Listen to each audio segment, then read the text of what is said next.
तोरे वादा के का हो हीरे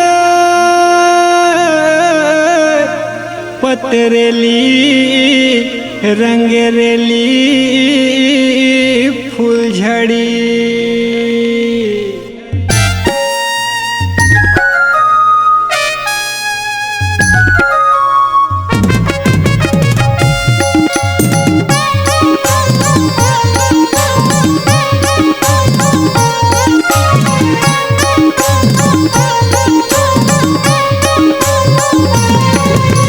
शनि रवि सोम मंगल बुधवार हो गए रे।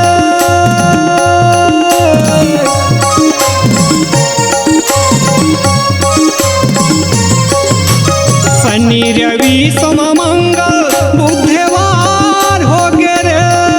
नहीं देखा तो तोला मोला रे रानी बुखार होते रे। दे दे करना तमी से काल होते वो रानी मोर बुरा हाल। आये करना रे तहूँ बाजार देखे हो गहर दिन चार कारी। अरे मोनू के मन में बस जा मोरे जान हो गए रे। तोर चक्कर में खा के गुटका उधार हो गए रे। नहीं देखा तो तोला रे कजरली बुखार होते रे। आ जाबे मोर मोबाइल दुकान बिगड़े बना था रे मोरे काम। तोर बर जानू एक दाम काले बेतय मोनू के नाम ये रानी।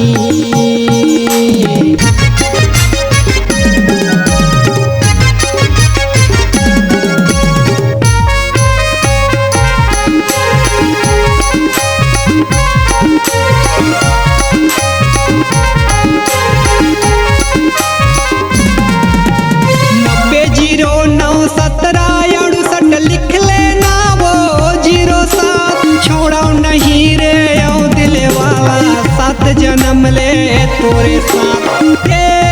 रानी रे पतरेली रंगरेली फूलझड़ी। 90091768 लिख लेना वो 07 छोड़ा नहीं रे ओ दिले वाला 7 जन्म ले तोरे साथ। महीना बीत गए रानी 1 साल हो गए रे। अबे वो चंडी पारा सुना बाजार हो गए रे। ले ले रे नथली बोले न लखिया ले ले रे। पहिर के रानी करबे बवाल महू बूढ़ा थौरे लाखों हजार। झन करबे वो तई नकार कभे तो मोनू के पाबे दुलार मोर रानी।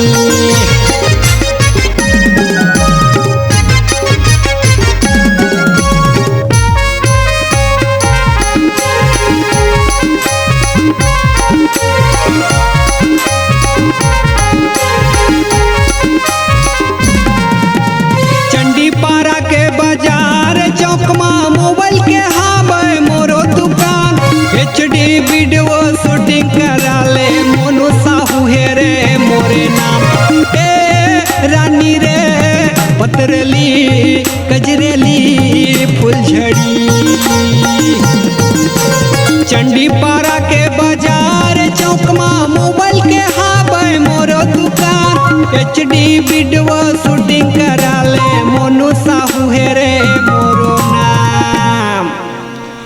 मैं तोरे मोनू राजा तय मोरे माल हो गए रे।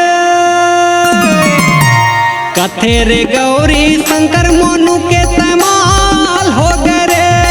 छमक छलो रंगे मोरे गली मराने बवाल हो गए रे। अब कर लेना वो मोर संग बिहाव कैसे जीताओ रे काला बताओ। तोरे माया मारे गए मताओ तोला रे रानी मैं कैसे भूलाओ ये कारी। सैमसंग 4G दिहो तोला मोला काल करबे रे। सैमसंग 4G दिहा तोला मोला